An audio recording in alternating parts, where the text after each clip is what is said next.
Fatal Frame. It isn't as well known as the Resident Evil or Silent Hill games, but it's a survival horror series that certainly has a cult following.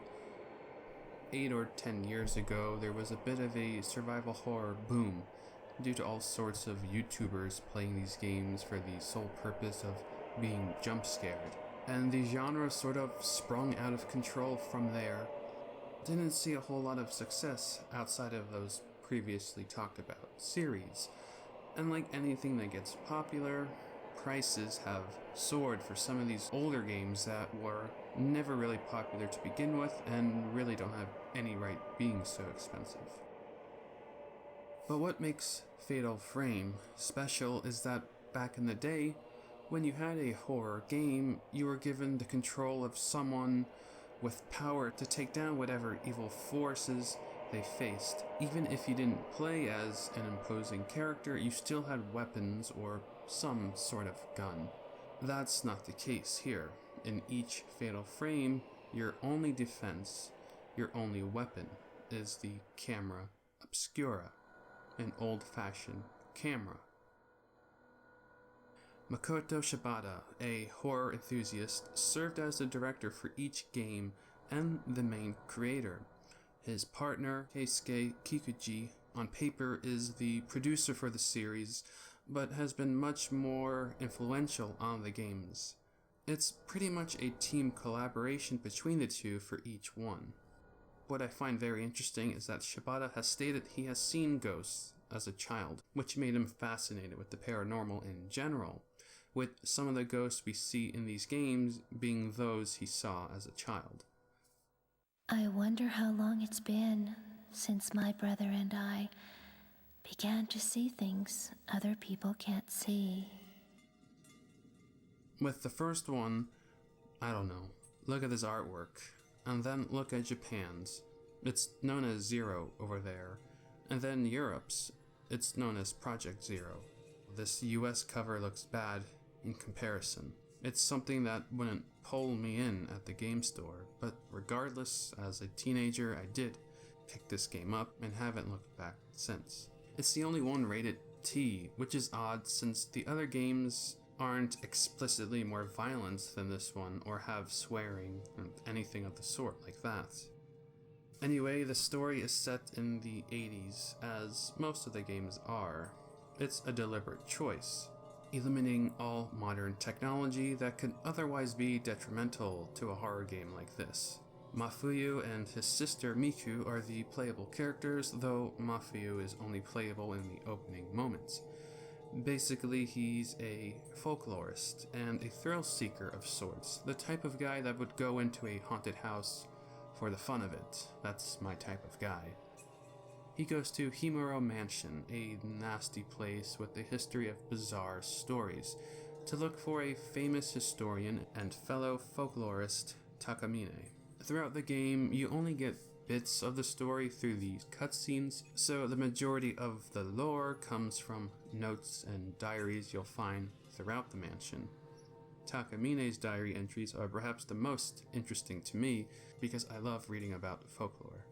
Eventually, Miku goes looking for her now missing brother. She finds the camera obscura. Throughout the 5 games, the basic mechanics of this remain pretty much the same. You collect some sort of orb or gem to power up your camera's lenses and take images of ghosts. The better the film you use, the quicker you can defeat them. These ghosts aren't just random entities though. The state of the mansion and these spirits, they're all the result of a failed ritual performed seemingly decades prior, in which a maiden is chosen to be served as a sacrifice, tied up and torn apart from the ropes attached to each of her limbs, in hopes of appeasing the powers that be to keep the gates of hell sealed. Deep stuff, I know, but get used to it because we see it a lot throughout this series. And they really didn't hold back with this first game. First we have that awful rope torture, but first comes the blinding ritual, where the chosen maiden is forced to put on this mask full of spikes to blind her. Somehow it doesn't kill her though, It seems excessive, but apparently it's necessary to weaken demons that lay beyond the gates of Demon Mouth, which is all below this mansion in a creepy cave.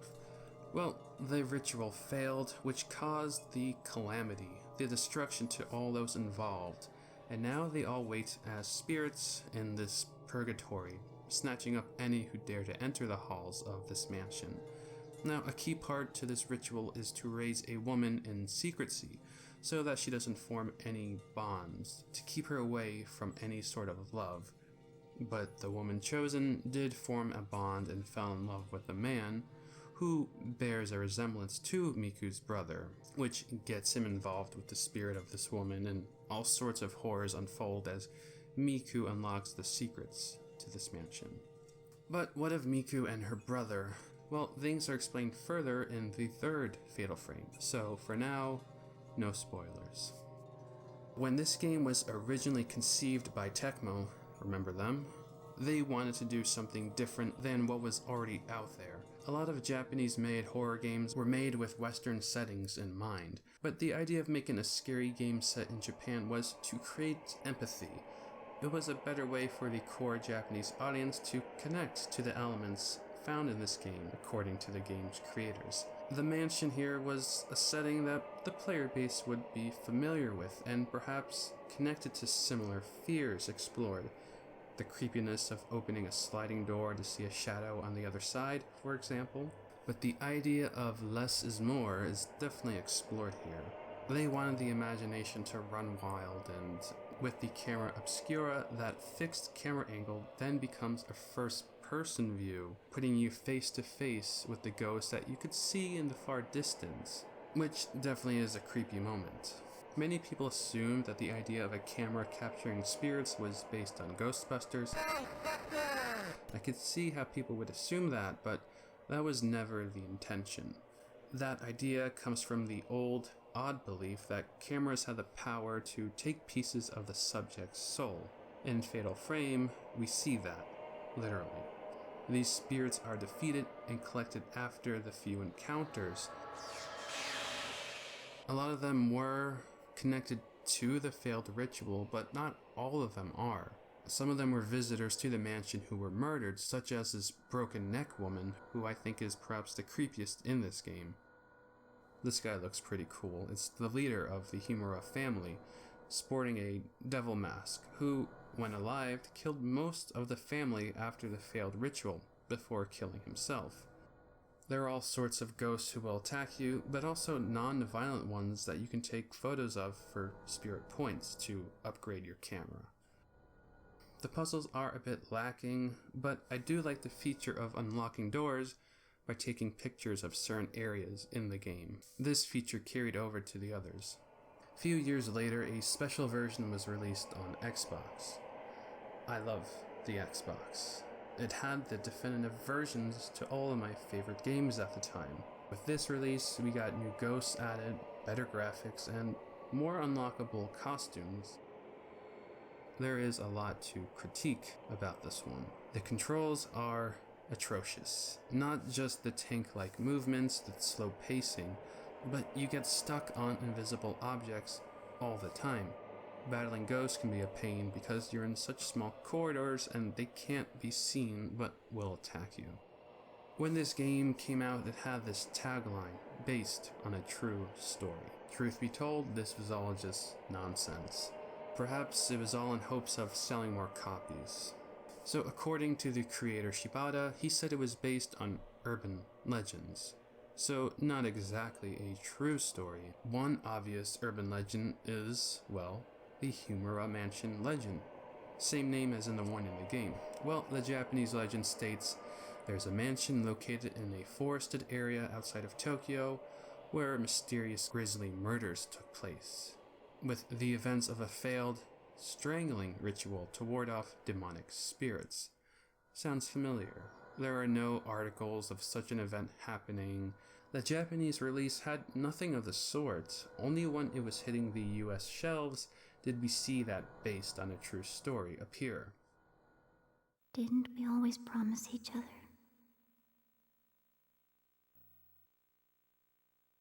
that we would always be together.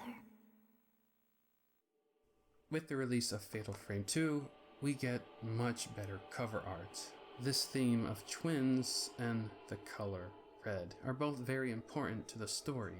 This one first released on PlayStation 2, but it also had a special edition on Xbox with a lot of new features. This game is not only the most popular of any Fatal Frame, but also is better in every way imaginable compared to the first one. Although that broken neck woman in the first one is creepier than any ghost in this one, in my opinion. The game plays much smoother, you aren't getting stuck on invisible walls, the controls aren't as stiff, and there's plenty of updates to the camera as well. The Xbox even has more updates, a ton of unlockable costumes and accessories, a first-person mode, which is pretty ahead of its time back then. Why is this one so popular anyway? Years ago, and perhaps even still, it's always on the list of scariest games of all time. But it also has a very memorable and disturbing story that has helped it stand out among the other PlayStation 2 horror games. In this game, we focus on twin sisters. We see them travel to a favorite childhood hangout where Mayu actually fell and was left with a permanent limp. An odd place to reminisce, but regardless, they travel there, but soon find themselves lost in this village, this Minakami village. You aren't confined to just one house, but now we have a whole village of them, making the game feel much bigger in depth. Mayu is much more timid and frightened, not to mention she is often lured away by these crimson butterflies, so half the game you're trying to rescue her. With these twins trapped, they are doomed to repeat history as a sacrifice. Again, to appease gods, to prevent a calamity from wiping out the world. Mayu, I'll be right back. In years long forgotten, a failed sacrifice involved twins that has caused an ongoing torment in this village. Sisters Sai and Yai were chosen to be used in the ritual. Instead of a calamity, the repentance happened, swallowing the village in a veil of perpetual darkness. The two sisters attempted to escape, but only one of them managed to, thus ruining the planned ritual and bringing upon the anguished spirits of the hellish abyss. The camera obscura used in this one is not the same from the first one, but rather a prototype invented by the folklorist that helps explain the events of the past sacrifices through his notes. Lots of red in this game, but like the game title says, crimson butterflies, we see plenty of them, and, well, blood in these scenes, of course. Obviously, red represents death in these images, but the butterflies, they contrast with the overall darkness in this village. They represent warmth. We can see Mayu following them at various points in the game. Maybe it's because of her injured leg, but I can't help but feel sorry for her. She is constantly scared, kidnapped. Well, actually, can you be kidnapped by a ghost? She also gets possessed at times. You see, this is a village doomed to repeat history. Doing so prevents the world as we know it to be swallowed up by hell.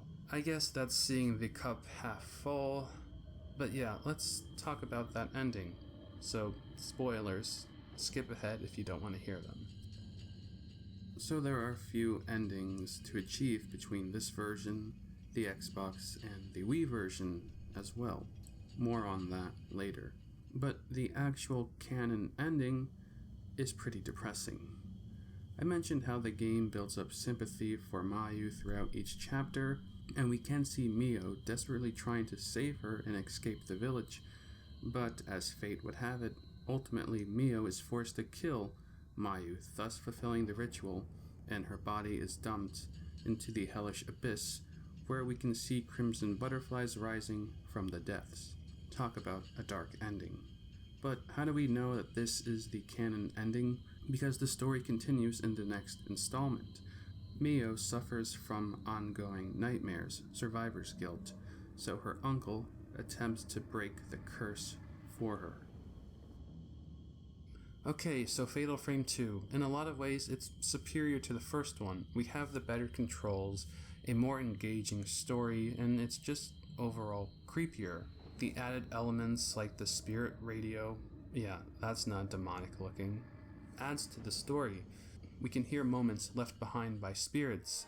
Not to mention the soundtrack is amazing. It's the best of any of the games. But let's talk about that Wii version for a moment. Nintendo acquired the license to these games. There was a re-release, not available in the US of course, with an emphasis on motion controls and a third-person view. A lot of elements were carried over from Fatal Frame 4, such as that slowly reaching out to grab items. That definitely helps add suspense. The graphics are improved too. As much as these disturbing rituals add for a suspenseful story, nothing of the sort ever really happened in Japan. Well, actually, let's take a look at this. Hito Bashira. It's human sacrifices that could have possibly occurred centuries ago to appease all sorts of deities. There are stories of innocent girls being used as sacrifices. All sorts of strange entities demand sacrifice, from eight-eyed weasels to rivaling monkeys and snakes. Japan still practices all sorts of ceremonies, differing from town to town with some sort of offering, though not human. Whether it's straw dummies or simply food, you can see a lot of that at shrines. However, one story that I found fascinating was perhaps the inspiration for the game's Lost Village. And, well, it isn't any sort of folktale, but an actual event that happened in 1938. Tama village near Tsuyama in Okayama was home to the worst mass murder in modern Japanese history. Mutsuo Toi, a 21-year-old, killed many for seemingly not fitting in. It's a brutal story, so let me just read this from Japan Times.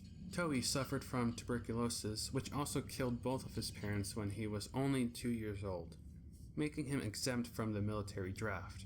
For whatever reasons, his neighbors gave him the cold shoulder.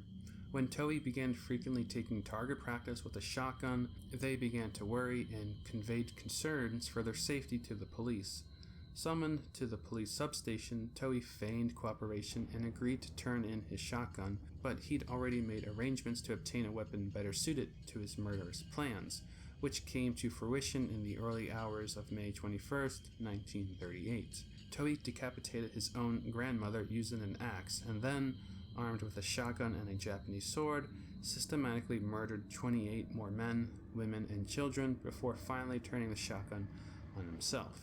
I cried for having few close relatives who could love me, read his suicide note. Being weak and unfortunate in this life, I hope I will be strong and happy in the next one.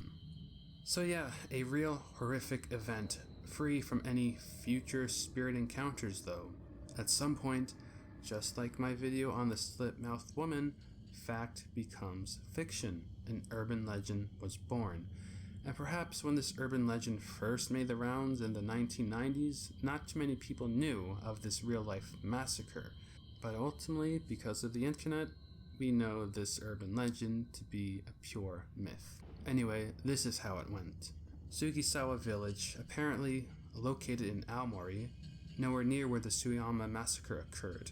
But legend goes a man went into a rage and killed all the villagers in his town before killing himself. Apparently the village was wiped from history, never to be found again, but that the tortured spirits haunt this undisclosed area, and whoever comes across it never escapes. There you go. Replace crazed man with sacrificed twins, and you have the basic plot to Fatal Frame 2.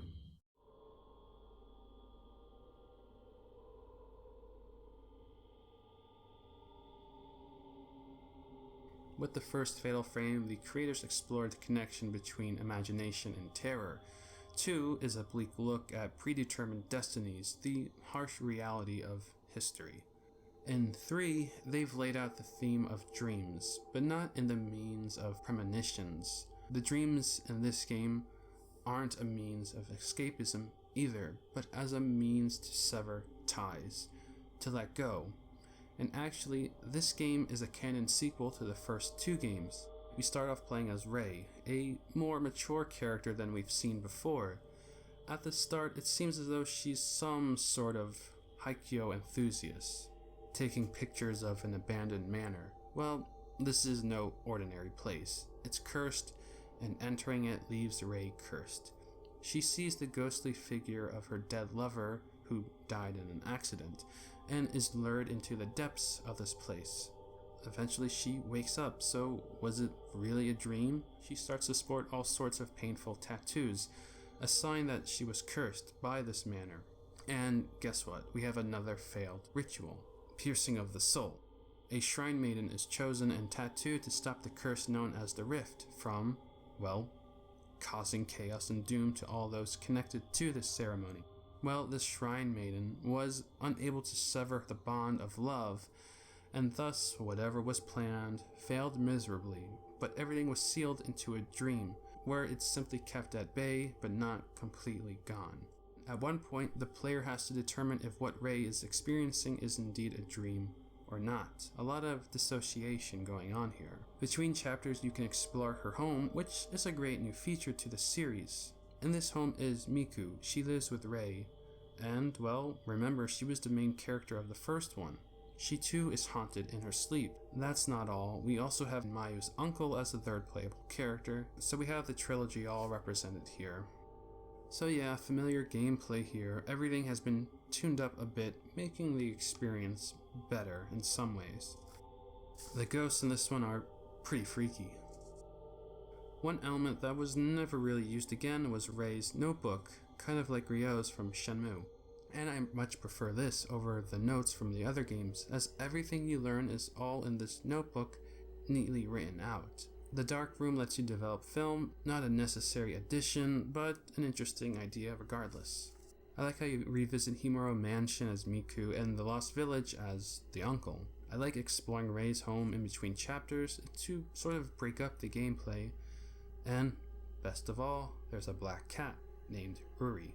Apparently an original idea was to have the cat take photos of the ghosts somehow, but that fell through. Other than that, there isn't a whole lot to say about this game. It ties up the loose ends of the first two games, has a few good jump scares. It serves its purpose, but isn't nearly as memorable as the second one. There was never any other release for this one either. It's strictly a PlayStation 2 exclusive. So Haikyo, that is abandoned ruins, like urban exploration. We see that in the opening moment of the game, but it's a major emphasis and influence for the conception for this one, especially places in the city of Tono, so I was curious. I love this type of stuff, and well, in Tono, it's known as the City of Folklore, a rather fitting inspiration for Fatal Frame. Check out images of Furusato Village or Fukusenji Temple. These centuries-old locations still stand to this day, a great reference for capturing the old locations seen in Fatal Frame.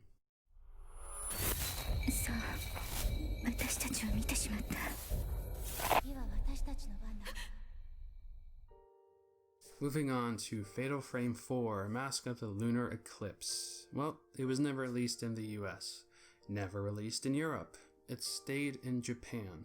The previous games all made their way to the West with very little issues when Tecmo was at the helm, but somehow, someway, Nintendo gained publishing rights to the series. Regardless, you'd think a major company like Nintendo back in the series, there shouldn't be any issue with publishing over here. But sometimes Nintendo can be so backwards. Yes, it was an exclusive for the Wii, a major departure from the traditional controls we were used to. Now we had to use the Wiimotes and motion controls. Shibata and Kikuchi actually liked the idea, as now it would feel more like the player was really moving the flashlight, for example, bringing a new layer of player involvement into the mix. So we had the familiar team working on yet another ritualistic dark story, but new faces in Nintendo helped them broaden their gameplay elements, and they contributed a lot of major changes, such as the motion controls, but also that third-person angle. Grasshopper manufacturer developed the game. Yes, Mr. Suda51 himself was directly involved in Fatal Frame. The color of choice for this one is yellow. The moon imagery throughout is a dead giveaway. And well, where do I begin with this game's story? As children, this group of 5 lived on Rogetsu Island. A detective was sent there to rescue the 5 as they were considered kidnapped. 10 years later, 3 of the 5 travel back to the island to uncover their forgotten memories of this place. 2 of the 5 girls are found dead on this island. You'll explore the sanatorium at first, but other areas as well. It's pretty much one big hotel. There's a museum where Dr. Asao's camera obscura is found, making it the first game in the series to use it, as it's set in 1980. Ruka, Madoka, Misaki, they all attempt to relive their troubled youth, and, well, you learn all sorts of troubling secrets held on this island. Throughout the game, masks play a huge role, and yes, another ritual, this time the Kagura dance. This one is much more convoluted than previous ones, so let me try to explain it. The ritual, this dance, requires 6 participants in order to stop the blooming, that is, a sickness caused by something called Luna Sedata Syndrome, which causes most deaths in this game, which is made even worse by the lunar eclipse. The 6 involved, we have the vessel who wears the mask of the lunar eclipse. Now, this ritual failed as 2 groups were performing this at the same time, which apparently clashes and doesn't turn out right. The story is the most complex of any of the games, as you change from character to character in many different chapters.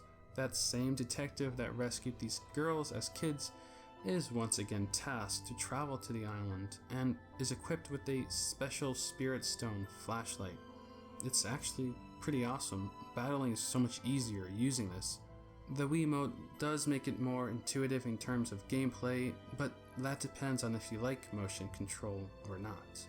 Maybe it's just me, but these characters aren't particularly memorable, and the story is pretty twisted, but it's not as captivating as Part 2.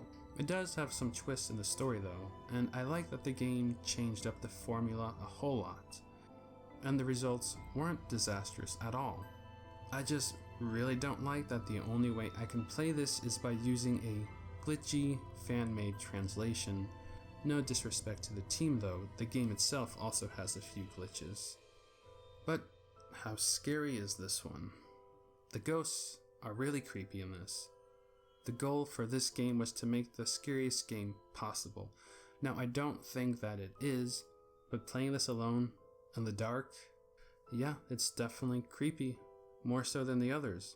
I like the hotel style used in the game, as it's a blend of Japanese but also Western designs. And out of all the games, I can't help but feel this one is just the most eerie, something unnerving about it all. I think because there's an emphasis on sound in this one.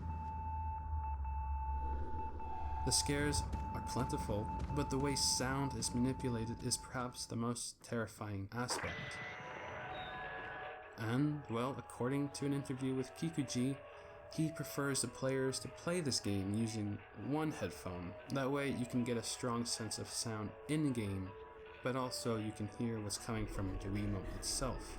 Sounds like a weird way to play it, but I don't know. Not to mention all of this art and such is just bizarre. This reminds me of that Tomino urban legend. And it's that search feature. It adds such tension, and those Hozuki dolls, nightmare fuel. There are a lot of them throughout the game which unlock different outfits. There's a local superstition warning people not to go up Mount Hikami after dusk. Fatal Frame 5, Maiden of the Black Water, changes the formula once again. This time Shibata and Kikuji deliberately created this game differently, purposely adding people to the team unfamiliar to the series. Now that it was on the Wii U, we have a new form of gameplay in the gamepad.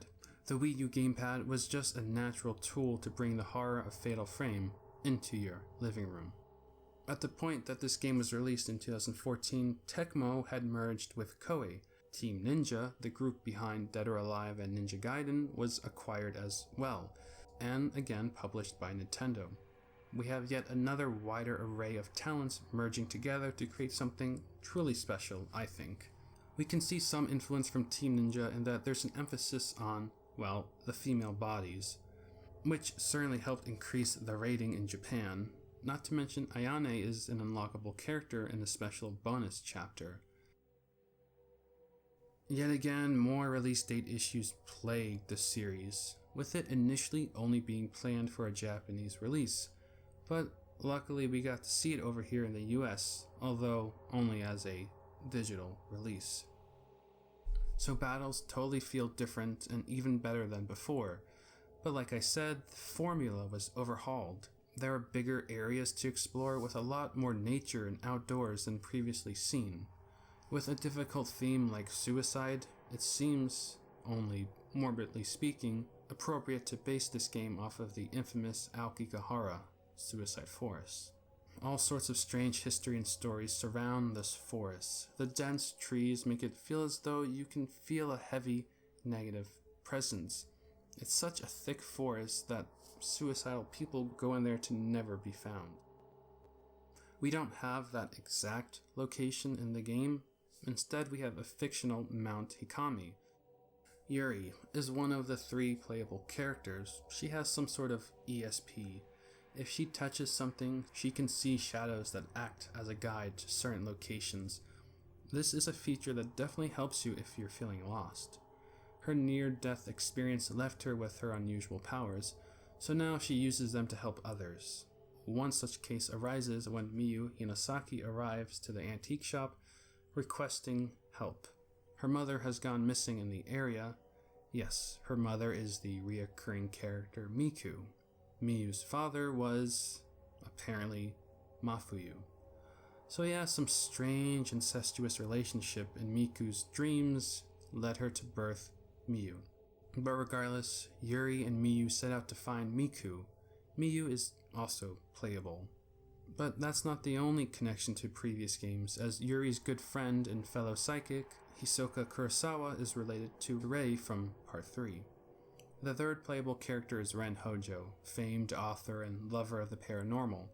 His gameplay plays out more like a detective-type game, his assistant Rui acting as a companion detective, sort of based off the Detective Akechi and Kobayashi series.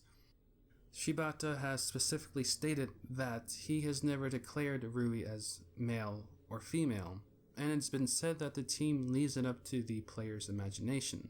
Regardless, the duo in this game add a different pace to the series, a sort of buddy relationship that feels lighthearted, certainly not something we've seen before in the series.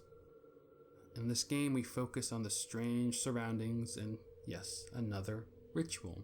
The Maiden of the Black Water is a spirit causing chaos in this mountainous area. Kurosawa, this creepy spirit, was the sole survivor of a flood and chosen to be a sacrifice. But she didn't sever her bonds, much like all these other failed rituals, and was doomed to be a murderous spirit. I like the moments in the game where you watch CCTV footage to keep an eye on the characters resting in the antique store. It's a nice change of gameplay, it's definitely suspenseful. I also like these reoccurring videos that look very grainy, they add a deliberate mystique. They achieved this effect by actually doing all sorts of edits involving recording on a VHS tape and such, so I applaud them for being creative and not just purely using CGI. There's something obviously scary about an old abandoned house, but when this game has you exploring a forest, it somehow feels even creepier, especially when this ghost, Kyozu, comes rushing at you. There's all sorts of creepy ghosts. I mean, look at this one. A lot of the ghosts in these games are pretty gruesome, many of them the result of violent suicide. So one obvious theme is water and the color black. You would think that black is the main theme in other games, but they all had a distinct color that stands out. In an interview, Shibata and Kikuchi mentioned how there were gameplay elements not implemented in Maiden of the Black Water that they wanted to use in their next game. Well, it's been 6 or more years, and not a word has been said about another entry. Outside of some references in Super Smash Bros., who knows when we'll ever see the series come back. I should mention that Spirit Camera was released on the 3DS. It was a spin-off, using the system's camera you can take pictures of spirits. It's neat for 5 minutes, but gets old quick. So there you go, the Fatal Frame series. Each game will only take you up to 20 hours, usually a lot less, to beat. All sorts of fun mechanics, creepy atmospheres, and some very dark storylines. If I had to choose a favorite, it would be between Part 5 and Part 2. I think if you were to play any of the games in this series, I would go with those two.